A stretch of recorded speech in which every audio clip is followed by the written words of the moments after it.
Bonsoir à tous. Église du monde porte son attention sur la République démocratique du Congo. Ce pays de la région des Grands Lacs est sous tension, vous le savez, à la veille des élections présidentielles. Alors, à l'occasion de son passage en France, Monseigneur Fridolin Ambongo, qui est le nouvel archevêque de Kinshasa, la capitale, nous fait la joie de venir sur notre plateau. Nous l'entendrons dans quelques instants. Et puis, l'actualité des églises, c'est aussi la prolongation de la loi martiale aux Philippines, dans la région de Mindanao. Également la visite du pape François en février aux Émirats arabes unis. On entendra Monseigneur Paul Hinder, qui est le vicaire apostolique d'Arabie méridionale. Et on terminera avec quelques belles images de crèches de Noël, cette édition. Mais tout d'abord, ce qu'il faut retenir sur la RDC.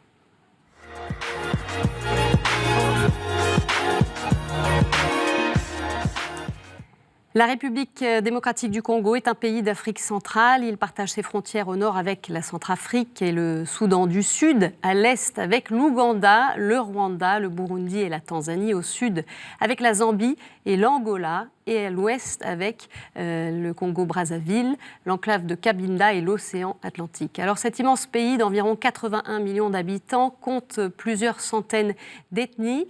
Le français est la langue officielle. Les 4 langues bantoues ont le statut de langue nationale. L'économie repose principalement sur le secteur primaire, agriculture et exploitation minière.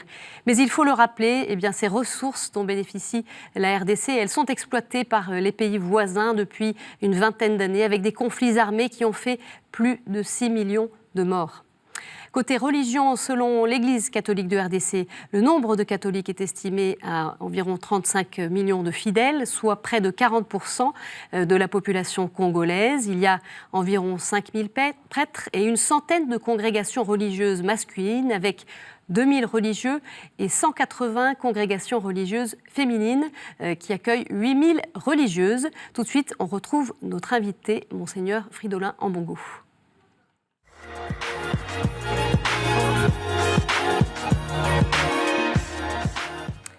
Monseigneur Ambongo, bonsoir. Bonsoir. Un grand merci de nous retrouver à l'occasion de votre passage à Paris. Alors, vous êtes le nouvel archevêque de Kinshasa depuis le 1er novembre.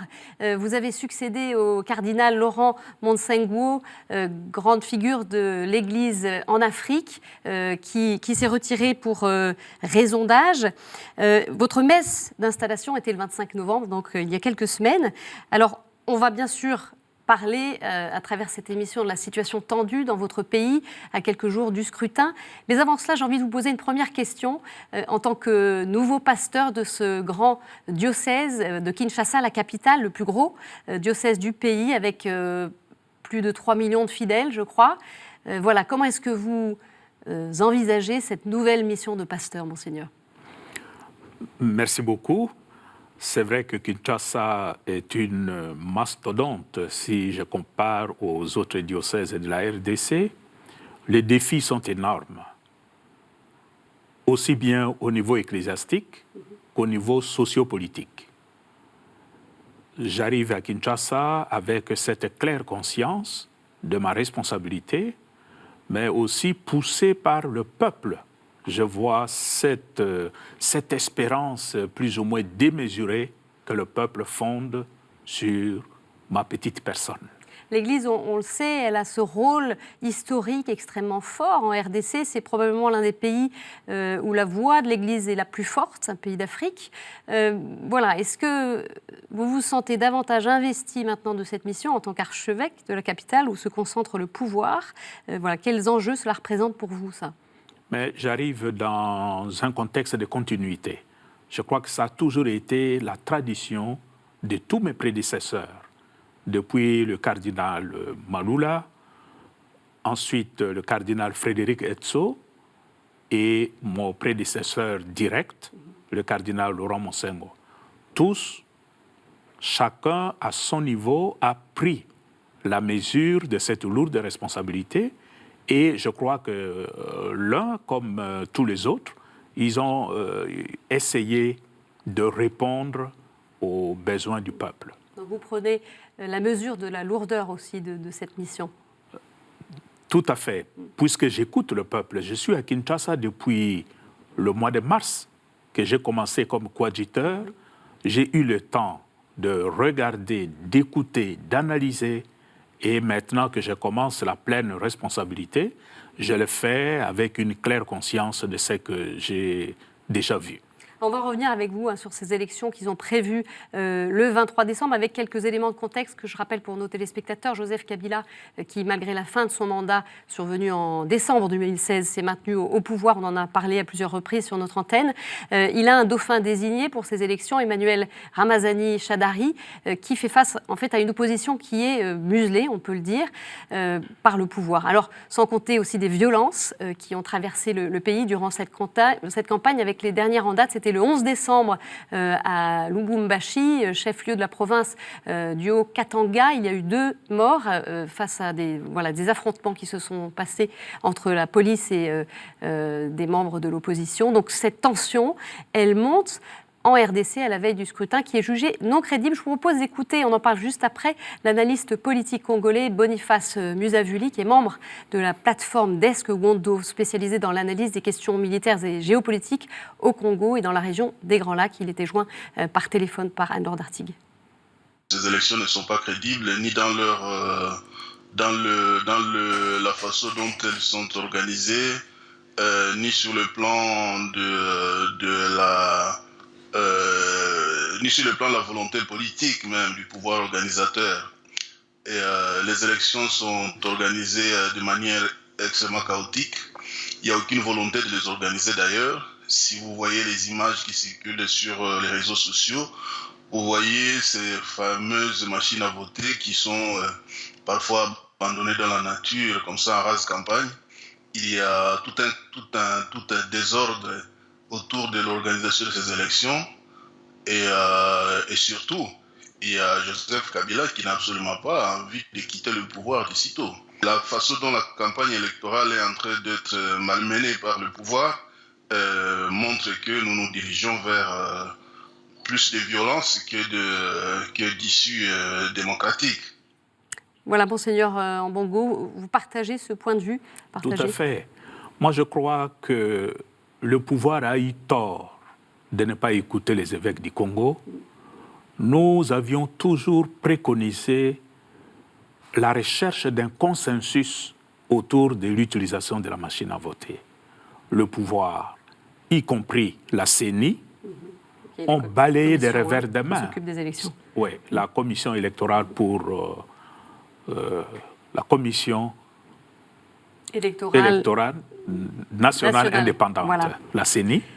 Ils ont balayé de revers de main cette proposition de l'épiscopat et nous nous approchons des élections. Il y a plus que 10 jours, les élections auront lieu. Ils n'ont jamais voulu prendre en compte cette question. Il y a la manière dont les élections sont organisées aujourd'hui. Plus on avance, plus il y a des tensions qui montent. Alors pourquoi est-ce que vous n'avez pas été entendus, les évêques, puisque effectivement, depuis que l'épiscopat s'est retiré de cette médiation, ce rôle de médiation que vous aviez joué dans une période, et ce qui a abouti à ce qu'on appelait l'accord de la Saint-Sylvestre, qui devait conduire au départ de Joseph Kabila. Alors pourquoi est-ce qu'aujourd'hui, vous n'êtes plus entendus? Qu'est-ce qui se passe? Nous n'avons pas été entendus sur cette question de l'utilisation de la machine à voter. Et c'est très inquiétant. Pourquoi ils ne nous ont pas écoutés? Est-ce que ça dénote, ça confirme ce que le peuple est en train de dire en utilisant l'expression « machine à tricher » Nous ne savons pas. Mais le fait que cette question n'a pas été prise en compte, ça va jouer sur l'acceptation ou non du résultat des élections. Alors quel scénario possible aujourd'hui, selon vous, Monseigneur, avec ces élections? Nous allons vers des élections qui nécessairement vont créer des tensions, où les candidats de la majorité au pouvoir, qui est Emmanuel Shadari, est proclamé gagnant, ce qui sera automatiquement rejeté par l'opposition et une grande partie de la population, parce que le peuple aspire à un vrai changement. Ou alors, si c'est le candidat de l'opposition qui gagne, nous voyons difficilement comment la CENI, le pouvoir en place, vont le proclamer ce qui, dans un cas comme dans un autre, ça va créer des problèmes. Donc des tensions qui s'annoncent. Vous êtes inquiet, Monseigneur? Nous sommes très inquiets, surtout à partir des derniers événements à Lubumbashi, à Kalemie, et aussi quand on empêche un candidat d'atterrir à Kindu pour faire la campagne, tout cela nous inquiète énormément. Alors, on se souvient l'an passé de ces manifestations massives à Kinshasa de chrétiens portées par un mouvement, le Comité laïque de coordination, mouvement qui était moralement appuyé par les évêques du Congo. Il y a eu 3 dates, 31 décembre, on en a eu une également le 21 janvier, puis le 25 février, des manifestations qui ont aussi connu des violences. Il y a eu des victimes, une quinzaine de morts, des centaines de blessés. On a le sentiment aujourd'hui que cette partie-là de la population, en tout cas, est plus en retrait. Est-ce que c'est le cas? Que font les chrétiens aujourd'hui dans ce contexte? Les chrétiens s'étaient mis en première ligne au début de l'année, à partir du 31 décembre, avec les marches que vous venez d'évoquer. Mais à un certain moment, les chrétiens se sont mis en retrait pour mettre en première ligne la classe politique qui devait jouer son rôle. Maintenant, c'est la classe politique qui est en première ligne. Mais ils sont sous observation.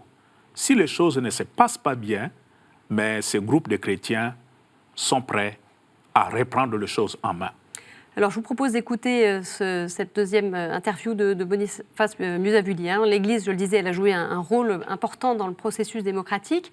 Et pour ces élections, elle a fait ce rôle de médiation entre pouvoir et opposition pour assurer une transition démocratique. Mais elle s'est retirée de ce dialogue quand Joseph Kabila, malgré la fin de son mandat survenu en décembre 2016, s'est maintenu au pouvoir. Je vous propose d'écouter l'analyse de Boniface Musavuli sur ce rôle des chrétiens dans ce contexte. Bon, les chrétiens, on considère qu'ils ont joué le rôle qu'ils avaient à jouer parce qu'il y avait une situation qui était bloquée et il fallait que quelqu'un fasse quelque chose entre les responsables politiques et de l'opposition et les hommes au pouvoir pour éviter des violences. L'Église catholique avait considéré qu'elle peut faire quelque chose. Mais très rapidement, elle s'est rendue compte que du côté du pouvoir, il y a eu une volonté de ruser, une volonté d'utiliser la bonne foi de l'Église catholique, des hommes de Dieu, pour pérenniser le pouvoir. Ce qui fait qu'au final, après avoir protesté aussi, par rapport au non-respect de l'accord La Saint-Sylvestre, bon, l'Église catholique a considéré que ce n'est pas dans son rôle de continuer à faire des actions politiques et qu'elle peut laisser ce travail à ceux qui ont vocation à le faire. Donc voilà, à suivre évidemment avec ce qui se passe selon les résultats du 23 décembre. Dites-nous, Monseigneur, à quoi est-ce que vous appelez, vous, les Congolais aujourd'hui? Nous, comme Église catholique, nous avons tout un programme d'observation électorale. Parce que le peuple veut les élections. Le peuple veut une alternance démocratique au Congo. Et pour cela, l'Église catholique joue son rôle d'accompagnatrice du peuple. Donc, ce qui va arriver d'ici le 23 et après le 23, ce sera la vigilance de l'Église catholique à travers le programme d'observation électorale. Donc, est-ce que physiquement, des personnes vont être présentes dans les bureaux de vote pour voir si les choses se passent normalement? Est-ce que c'est ce genre d'action que vous allez pouvoir mener ou pas? C'est d'abord ça principalement parce que nous allons déployer 40 000 observateurs sur l'ensemble de l'étendue du pays. D'accord. Mais 40 000, ce n'est pas l'ensemble du bureau de vote, parce qu'on nous parle de plus ou moins 80 000. Mais ce n'est pas tellement grave, parce que 2 observateurs peuvent sillonner et observer 4-5 bureaux de vote qui sont dans un rayon pas très éloigné, ils peuvent le faire. Donc nous prévoyons ça. L'Église protestante a aussi un certain nombre d'observateurs qu'elle va envoyer sur le terrain. Donc, principalement, ce sera ça l'observation. Mais en dehors de ça, c'est l'ensemble de l'Église catholique. Parce que la plupart de ces bureaux sont placés dans nos écoles, à l'intérieur du pays. La plupart des bureaux sont installés dans nos infrastructures. Donc, nous aurons toutes les possibilités d'exercer notre devoir. Vous ne serez pas de empêché vigilance. de pouvoir faire ce devoir-là. Les autorités ne peuvent pas vous mettre des bâtons dans les roues, si je puis dire, pour arriver physiquement dans ces lieux-là et observer ce qui se passe. Non, les autorités ne peuvent pas, parce que pendant les élections, il y aura des témoins des partis politiques, mais il y aura aussi des observateurs. Et c'est quelque chose de public. Je vois difficilement comment les autorités pourront nous en empêcher. Dans quel état d'esprit sont les Congolais aujourd'hui? Ça fait longtemps qu'ils attendent cette transition démocratique qui tarde à venir. Est-ce qu'elle vous semble aujourd'hui possible ou est-ce que le Congo en est encore loin, selon vous? Non, le peuple est impatient d'aller s'exprimer. S'exprimer sur le bilan de toutes ces années qui viennent de se passer, mais en même temps pour exprimer un vote qui pourra déterminer un avenir nouveau pour le pays. À quoi est-ce que vous appelez les chrétiens aussi, peut-être qui nous regardent? Comment est-ce qu'ils peuvent s'associer à ce que vit le Congo aujourd'hui? Les chrétiens, en tant que sel de la terre et lumière du monde, sont invités à jouer leur rôle, c'est-à-dire aller voter.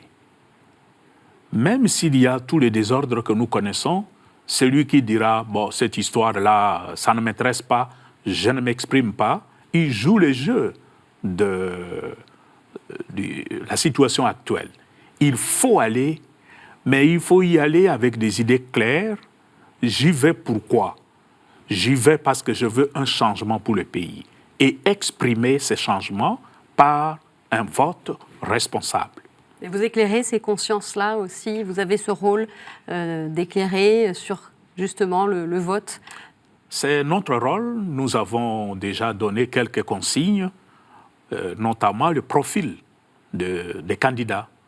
Et le chrétien éclairé de cette lumière de la foi devra voir parmi tous les candidats qui sont là celui qui est le mieux placé pour l'aider à sortir de la longue crise que le pays a connue jusqu'à maintenant et d'aider le peuple à sortir de la misère qui ne s'explique pas dans un pays aussi riche que le Congo. Quelques minutes avant de terminer cet entretien, dites-nous aussi, vous parliez de ces immenses enjeux qui touchent à votre archidiocèse. D'un point de vue de l'Église aujourd'hui, c'est quoi les questions qui se posent à Kinshasa? D'abord, du point de vue pastoral, Kinshasa est très très grand. C'est un diocèse de plus ou moins 12 millions.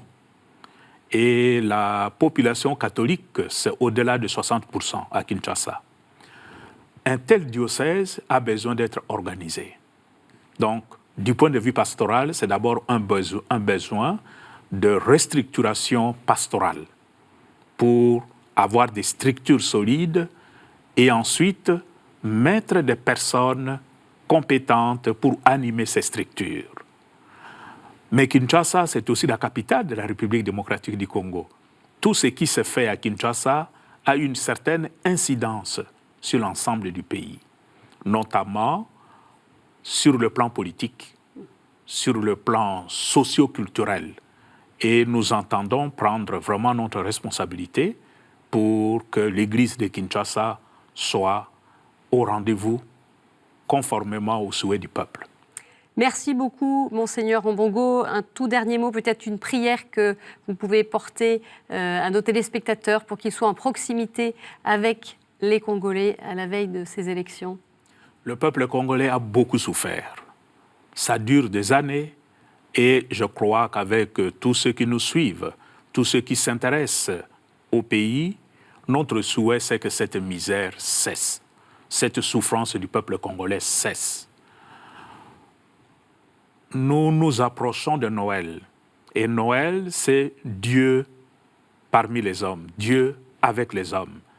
Nous souhaiterions, avec les élections du 23 décembre, juste la veille de Noël, que la venue de l'Emmanuel dans notre monde soit le début d'un temps nouveau pour le peuple congolais, que ce soit un temps, comme Emmanuel vient nous annoncer, un vrai temps de paix, un temps de fraternité, un temps de convivialité entre les hommes et avec la nature. Merci beaucoup, Monseigneur Ambongo, et on va évidemment suivre avec attention la situation dans votre pays dans nos prochaines éditions. Merci d'être venu nous rendre visite et revenez nous voir. N'hésitez pas quand vous passez à nouveau à Paris. Merci beaucoup.